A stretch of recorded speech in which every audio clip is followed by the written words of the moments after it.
Thanks for joining us for CBN NewsWatch. I'm Mark Martin. Today, the growing fears of an all-out war between Israel and Hezbollah. Those concerns coming as Israel keeps up its strikes against Hamas in Gaza. We're going to bring you the story from Jerusalem. Here in the U.S., as anti-Semitism has shown its face across the country, one of the largest Jewish groups in New York City has called on leaders to stand against the hate. Deep freeze, brutally cold temperatures hitting much of the country, with 180 million Americans being warned about deadly wind chills, some below zero, as another blast of Arctic cold and snow sweeps across the country. And Christian professionals in the fields of film, music, and business coming together. We'll bring you a look at their creative journey. Those stories and more today on NewsWatch. This is CBN NewsWatch. We begin in the Middle East as Israel keeps up its attacks on the terrorists of Hamas in Gaza. There's growing concern about Hezbollah's attacks along the northern border with Lebanon. And as Israel is ramping up its response, some are saying time is running out to prevent an all-out war. CBN Middle East correspondent Julie Stahl brings us the story from Jerusalem. As Hezbollah continues to launch artillery and rocket strikes against Israel, the IDF is preparing for an offensive inside Lebanon. We're more prepared for this than ever before, even for tonight if needed, and we'll continue and strengthen our preparations and our readiness moving forward. Earlier this week, a Hezbollah anti-tank missile hit a home in Kfar Yuval, killing a 70-year-old woman and her son. Due to the threat from Hezbollah, some 100,000 Israelis evacuated their homes and communities in northern Israel. Many are living in hotels. We are much closer to the border than most of the kibbutzim in the Gaza Strip. And it's scary, I must say. And we need to be sure that we're safe in order to come and live here again in our homes. Former IDF spokesman Jonathan Conricus told CBN News that Israel has responded to attacks with restraint, but time is running out for diplomacy to avert a full-blown war. The time really is now for any such deal to come into effect. What Israel, I think, needs in order for Israeli civilians to go home to their homes is for a 7 or 10 kilometer buffer zone to be created inside Lebanon, where there's simply no access for the worst Hezbollah terrorists to get close to the border. Conricus says Hezbollah is much stronger than Hamas. We're talking about 130,000 rockets, we're talking about bigger payloads, and we're talking about much bigger range, including high-quality weapons that can strike specific locations in Israel. So far, UNIFIL, the UN peacekeeping body that has been in southern Lebanon since 1978, hasn't managed to keep the border safe. Israel needs to deal with Hezbollah's massive arsenal. But the most imminent threat is access to Israeli civilians across that 80-mile border that separates between Israel and Lebanon, and that is non-negotiable. Meanwhile, in Gaza, medical aid is being delivered to dozens of hostages held by Hamas in a deal brokered by France and Qatar. The Biden administration this week sent a National Security Council official to help negotiate another deal for the release of more hostages. Julie Stahl, CBN News, Jerusalem. Our CBN News Middle East Bureau Chief Chris Mitchell is with us now from Jerusalem. Chris, some of the hostages who have already been freed have said they were held in tunnels. What is Israel learning about the tunnel system in Gaza? Well, Mark, it's one of the big stories coming out of the Gaza Strip right now. There was a New York Times report about these tunnels. One tunnel so wide you could drive a car through it, and it was much longer, much bigger than estimated by the IDF. They thought it was about 250 to 300 miles. Now it could be as many as 450 miles of tunnels. And believe it or not, almost 6,000 separate shafts. So that included tens of millions of dollars by Hamas. 6,000 tons of concrete, 1,800 tons of steel. You know, the project was years in the making, probably since Hamas took over in 2007. Many families in Gaza, they quote-unquote hosted tunnel shafts. And so they were under homes, schools, mosques, and hospitals. Right now, there's fighting going on in southern Gaza, in Khan Yunis. They estimate maybe 100 miles of tunnels there. Some say that Yahya Sinwar, who's the Hamas leader in Gaza, may be located there. But what the IDF has said, it's going to take years to dismantle the tunnels all the way through the Gaza Strip. Here in the U.S., the Senate has voted down a measure sponsored by Senator Bernie Sanders that would have set conditions on U.S. foreign aid based on human rights records. The resolution, Chris, was specifically aimed at Israel. Although it failed, is there concern in Israel that the Biden administration's support will fade over time?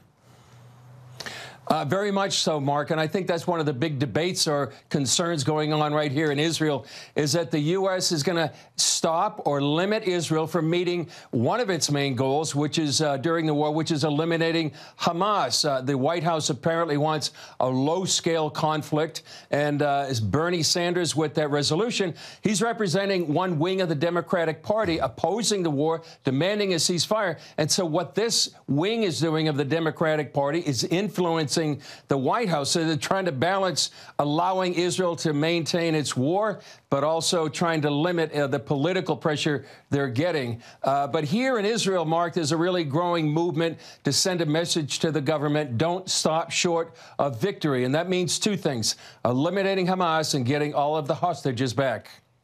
An Israeli drone strike took out a key terrorist cell headed up by a key leader. What can you tell us about that? Well, his name is Ahmed Abdullah Abshalal. He's the head of a terrorist group in what's called the Balata refugee camp. That's in Nablus, known by many Bible readers as ancient Shechem. The IDF says they planned this group, that this terrorist cell that he was leading, was going to carry out an imminent large-scale terrorist attack in Israel. And so he led one of the centers of terror activity in the West Bank, responsible for a number of former terror attacks. And they also received funding guidance from Iran. And so, you know, many people are focused on Gaza and they're focused on the northern border, but many are warning as well that there's a big danger coming out of Judea and Samaria, known as the West Bank. To limit that, the IDF has almost 3,000 arrests, and 1,300 of those arrests, those people, were associated with Hamas. Chris, the Israeli Security Agency has also posted excerpts from a video where a Palestinian jihad commander says he was trained in Iran. What did he say, and what does that tell us about Iran's involvement in the terrorist activities against Israel? Well, this particular Hamas terrorist, he was trained in Iran. He went from Gaza to Egypt to Syria to Lebanon, spent about 15 days there in Iran. He was trained as a sniper. And also we're hearing reports, and we have heard for a while, that up to 500 Hamas terrorists were trained before on October 7th. And what this tells us, Mark, about the West Bank in particular, and we did a story on it last year, is that Iran is funding, supplying, and guiding many of these terror groups in the West Bank. And what they want to do is destabilize the West Bank. Right now, the Palestinian Authority, which is the supposed authority over there, is very weak, and that has allowed many of these terror groups to gain influence and gain strength. And so what the IDF is trying to do right now is limit those strikes. But it's really key to know that Iran is not only funding Hamas, Hezbollah, the Houthis, but also many of these terror groups inside the West Bank. Chris, former Israel Defense Forces spokesman Jonathan Conricus is warning that time is running out for a diplomacy to avoid an all-out war between Israel and Hezbollah. Is Israel preparing for such a war? Yeah, like we saw in Julie's report, the IDF just finished a training exercise in the north. And as the general said, they're prepared even today if they had to do something in the north and attack Hezbollah. Some of the soldiers being released right now from the south, they're being redeployed to the north. And as we've reported for a while now, there's been weeks, there's been a low-scale war, and it really is uncertain. I was listening to a briefing by an expert last night on the northern border. It's really uncertain when when this transitions from a low-scale war to a full-scale war, we'll just see why so many people should be praying right now for wisdom for Israeli and military and political leaders. Yeah, amen to that. Our CBN News Middle East Bureau Chief Chris Mitchell from Jerusalem. Thanks as always, Chris, for your insights. From threats against synagogues to cause for genocide on college campuses, anti-Semitism has reared its ugly head in America. One of the largest Jewish groups in New York City has called on leaders to stand against the hate. CBN's Brody Carter sat down with the executive vice president of the Orthodox Union. Nestled in the financial district of Lower Manhattan is the world's largest organization serving Orthodox Jews. If you've ever indulged in Oreo cookies or Hershey's chocolate, you've eaten food certified by the Orthodox Union's kosher service, which approves over 1 million products and 70% of America's foods labeled as kosher. The organization also supports synagogues, advocates for the disabled, and leads the Jewish Learning Initiative, a college program to engage Jewish students and elevate religious experience. Free Palestine! As anti-Israel activists call on the United States to abandon Israel, the Orthodox Union is taking on a new effort, protecting its people. Rather than providing them with a home on campus, they're providing them with a fortress, a place where they can feel safe and protected from the all too frequent hostility that they experience. Amid the fallout from October 7th and ensuing war, Rabbi Moshe Hauer has become a leading voice for the Orthodox Jews, from national television to Capitol Hill supporting Jewish college students. Once upon a time, Jews were not admitted to these campuses. Today, we've come a long way. Jews are admitted to every campus. But today, unlike a short time ago, that admission introduces them to an environment where they experience fear and hostility. The Orthodox Union and Rabbi Hauer hosted family members of released hostages, highlighting and sharing the pain felt throughout the worldwide Jewish community until each hostage comes home. Any Jew, any serious Jew, is deeply aware of their history. What we recite every Passover at the Seder, that in each and every generation they stand up against us to destroy us. Rabbi Hauer says Jews and others saw America as the exception, a land where every identity should feel safe. Now, in a time when hate can feel stronger than hope, the rabbi pulls strength from his faith. We came to the world in order to be able to bring light. So we're not going to run away from darkness. We can't run away from darkness. We have to double down. We have to know and be confident that ultimately the light will shine. In New York City, Brody Carter, CBN News. Coming up, it is cold outside as a blast of Arctic air is driving temperatures down with wind chills below zero in some areas. We'll take a look at the deep freeze conditions when we come back.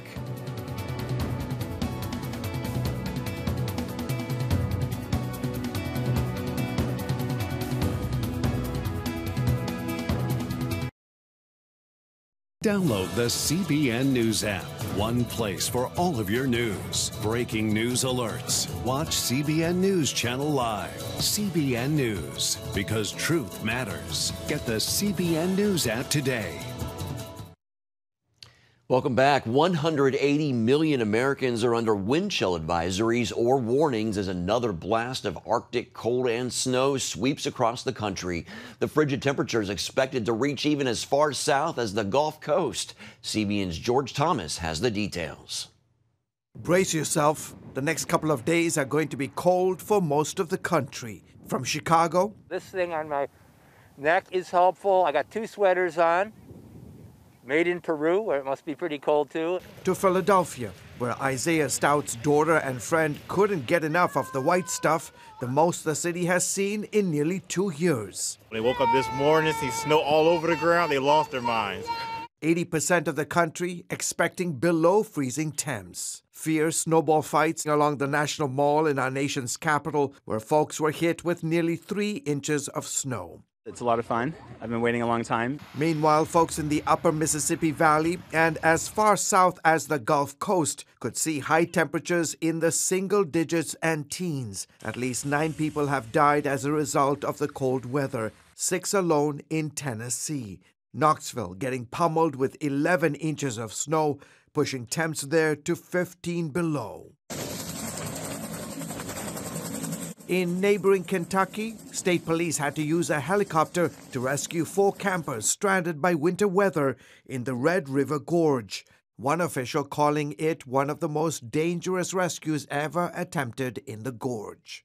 In Cullman County, Alabama, roads covered in ice and snow made for some very treacherous driving. We were supposed to be going to Tuscaloosa tonight to a ball game and said no, not tonight. It's all ice everywhere, for sure. Some 180 million people under wind chill advisories or warnings. Authorities urging folks to stay indoors. Really bad, yeah, do not drive. The National Weather Service warning that cold Arctic air could extend through the week from the Midwest to the Deep South, while parts of the Northeast expected to see more snow by this weekend. George Thomas, CBN News. Stay warm and safe. Well, still ahead, Christian professionals coming together in the fields of film and music along with business. We're going to hear how they connected right after this.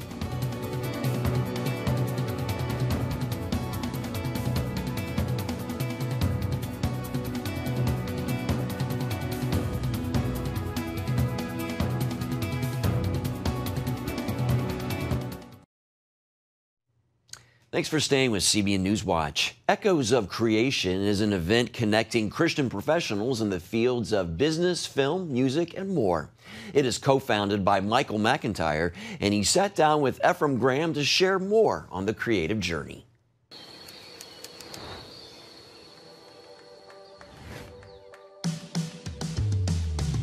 So we're sitting down now here at Echoes of Creation, a conference for creatives, Christian creatives. Tell me about this. How did it happen? What got us here? It's really a good question. My wife, Stacy, of 38 years, 3 years ago, she had God dropped on her revolution of love. Every breath is a gift from our Creator, and every moment is a chance to use it all to bring life to the world, bring the light to the darkness. There's a lot of creatives out there. There's a lot of singers and songwriters, book writers, but they might not be able to get a platform. So we wanted to create a platform for them, a networking opportunity for them in the kingdom, because the secular world's got it figured out. The secular world knows we're going to network, but there's an agenda for me. It's what's in it for me. And what we want to bring is a kingdom networking that is what's in it for him. And to bring that in, everybody comes in and wins, and everybody gets to glorify God in that.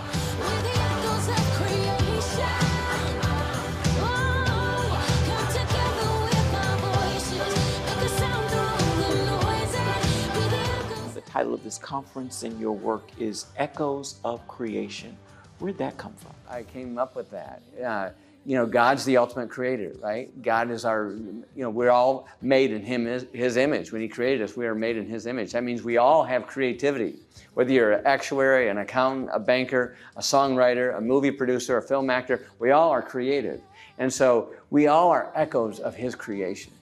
From the original time when He made this earth and when He spoke it into existence, we are all echoes of His creation.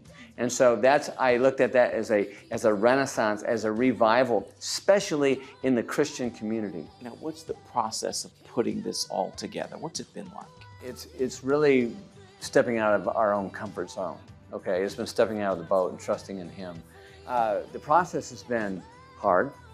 Okay, there's spiritual warfare, and we knew that this conference is anointed. This event is anointed because the enemy's coming at it. And now that it's here happening, it's like, thank you, Jesus, we made it. And it's so exciting just seeing the people get ignited and getting that kingdom connection. So it's been a wonderful experience, and it's been a difficult experience. Now, this industry, the entertainment world, whether you're a writer, a singer, this is a difficult world, whether you're a Christian or working in the secular industry. What's your message to those, many of them out there who are starving artists, if you will? Right, I haven't eaten in 2 days. Exactly. Yeah, I think what we want to do is share platforms. And I think it's so important that we not not only help people up the ladder, but we lower it and reach a hand down there to bring them up. And that's what Stacy and I want to do here in Echoes of Creation, is bring them together, form a community of like-minded individuals and say, hey, here's my struggle, here's somebody that helped me out, here's a record label company, here's a movie director, here's the guys that did Unplanned, here's, you know, they can teach you, they can give you, and look, they're not asking for a check, they're not asking for a wire transfer, they're just asking, you know, they're pouring out. And I think it's kind of like sacrificial giving.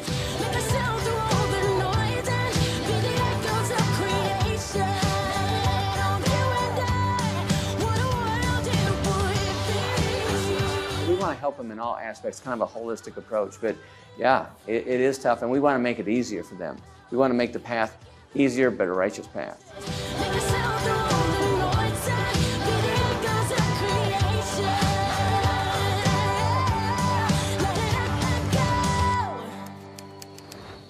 Michael McIntyre is passionate about helping others and coaches other leaders in business and ministries. And you can find out more about this at themichaelmcintyre.com. And join us tonight for an all-new edition of Studio 5.